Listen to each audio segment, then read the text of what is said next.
the channel. My name's Roots McD and this is the second part of my look at Henrik Freischlader's awesome blues, So Damn Cool. This time we're going to be looking at the rhythm changes. As I mentioned in the last session, this is a shuffle blues with a lead intro. I'll stick a card up so you can check out the intro if you want to. We're going to look at the rhythm parts today. It's got two sections. It's got a 12 bar for the intro, and then it's got a 24 bar section for all of the verses, and eventually the solo is 24 bars as well. So we'll start off by having a look at the intro. So the intro is coming from the key of C, and we will be using a couple of chord shapes, so let's do those first. You've got C7, you've got F9, and you've got G9, which are chords 1, 4 and 5 in the key of C. So with my C7 chord, I'm going to reduce it to just an 8th fret bar with a 9th fret on the G string. The bar really is starting from the D string, so as we get the B flat note. And the rhythm of it is like this. 1, 2, 3, 4.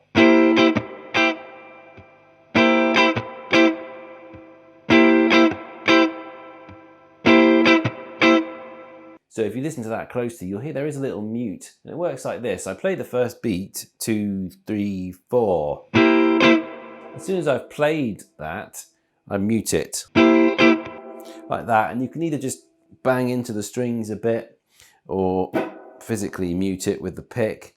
But you want to get some sort of audible and physical movement onto that second beat. So you get 1 and 2 is the mute, and then the and of 2 is your next strum like this. And that's our rhythm. So you're getting 1 and mute and 1 and mute and 3, 4. We actually leave beat 3 and 4 free.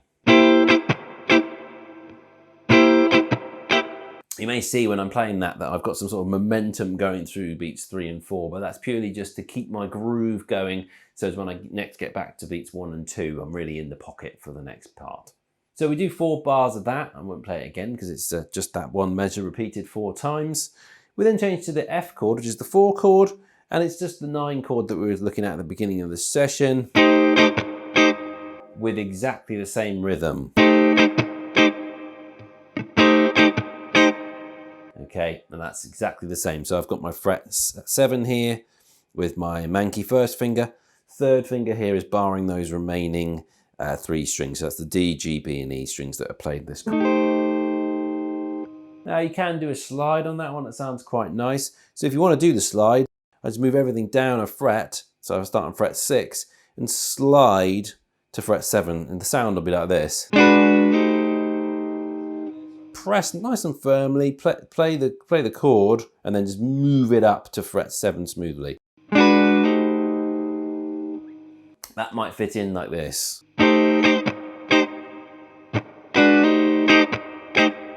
So that came on the and of beat 4.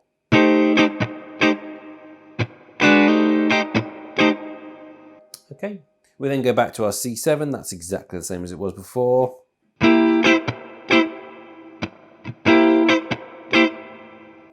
Sometimes on the C7, you might put the little F chord down. You'll also see some of these subtle nuances that come in. Sometimes I might hammer on that major third on the 9th fret of the G string. Gives it that extra little sweet bite to it. Moving into my turnaround, I've got G9, and it's going to be the same rhythm I was playing before as it was on the F, so it'll be like this. Down to the F. Back to the C. The only variation now is that when I get to my G9 for the last part of the turnaround, I'm going to play all of my triplets. So that sounds like this. Okay, so that's quite tricky, and you'll have to get used to strumming triplets. They're quite difficult little things to strum. But if I slow it down, on the G9, I'll count in 1, 2, 3, 4. Okay, so I tend to do a double downstroke at the end to get the 3. Otherwise, you're downbeat is not on a down strum, which is, you kind of want that for that strength of the rhythm, like this. 3, 4.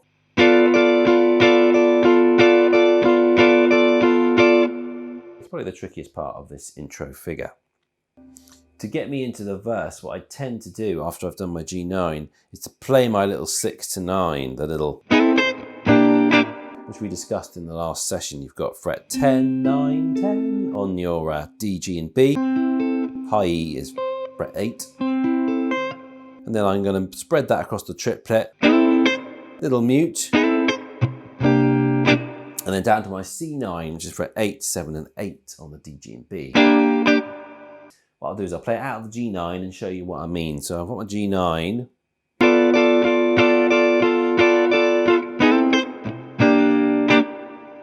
That's getting me into my verse.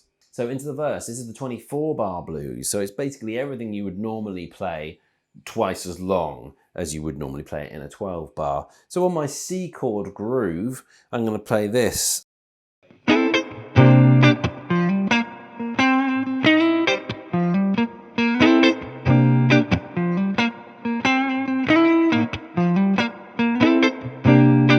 Quite a lot to it, so let's break it down. I've just come from my 9 chord. So the first part, I've just done my... We'll think of that as being the beginning. Then I've got a little riff. I'm going to play 8 to 10 A string. And then D string 8 to 10 as well, like this. Okay, again. After I get to my 10th fret on the D string, which is the C note, I play a little major third slide on the 9th fret G, and then my 2 fret 8s on the B and E, like that. So that whole section would be like this.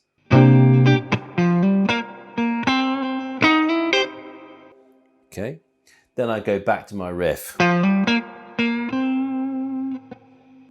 So that whole section together now sounds like this.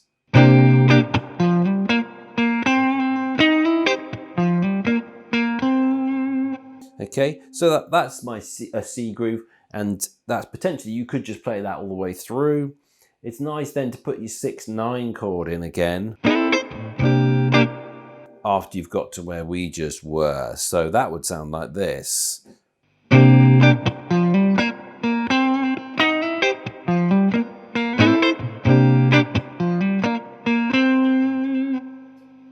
There's another little riff that comes in, and it's where we play the little hammer on we've been doing, 8 to 9, 8 to 9 G string, this time landing on the B flat, which is fret 8 on the D, okay, emphasizing the flat 7 of the chord.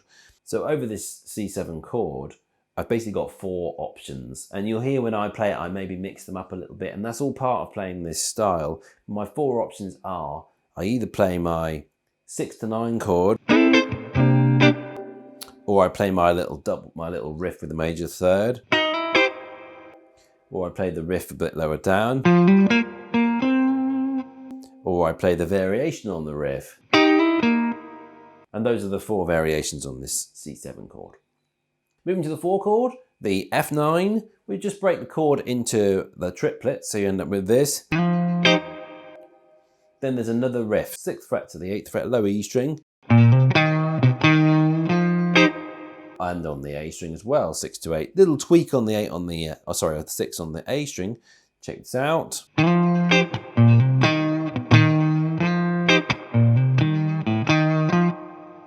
Okay. Then the variation on the 4 chord riff is to play this. So this is 6 to 7 on D string, and then 6 on the A. Back to my riff. This time, I'm now going to work my way back to my C. So how do you do that is you play this little riff, 8 to 6, down to the 8th fret on the low E string, octaves, A. And what I'm doing is I'm Jimi Hendrixing the thumb over the top to grab that the A, and I'm going to work my way up 5, 6, 7 to get back to my C. Okay, and they're all with that triplet rhythm.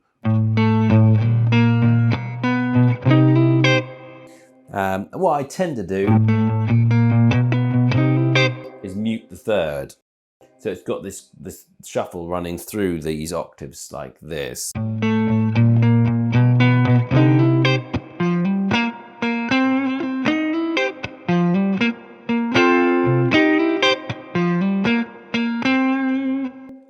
So my final occurrence of that C chord, I did throw in that F there, so that's like this.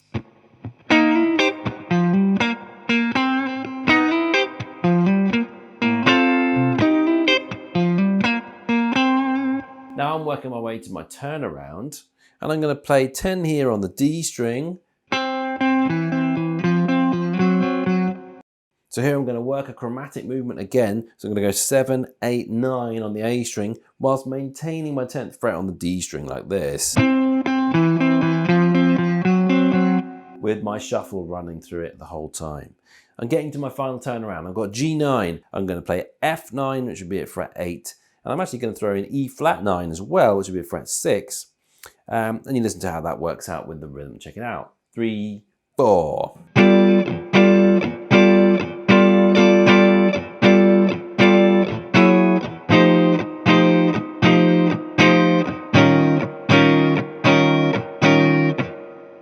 So there's a mute in between each one, as you can hear as we come down. And really push the downbeat on it, but don't push the rhythm when you play that. If anything, pull it. So as it's pulling it back, it gives it a really kind of shuffly, falling down feel at that point. 'Cause it's quite a slow thing, and it does sound really cool if you just pull it a bit, but try not to push it. We're then back to our C chord. I've got one more riff to learn before we're out of these rhythm changes. It's like this. Okay, so quite a little quick move from a hammer on the 8th fret, and then down 10, 8 with a pull off on the D and 10 on the A. Okay, like this.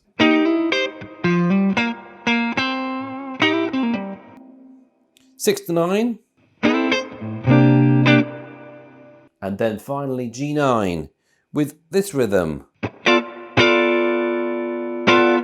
So I'm playing on the and of 1, 1 and 2, and then on beat 4, 4. So I get a 1. And then I'm back to the beginning. Okay.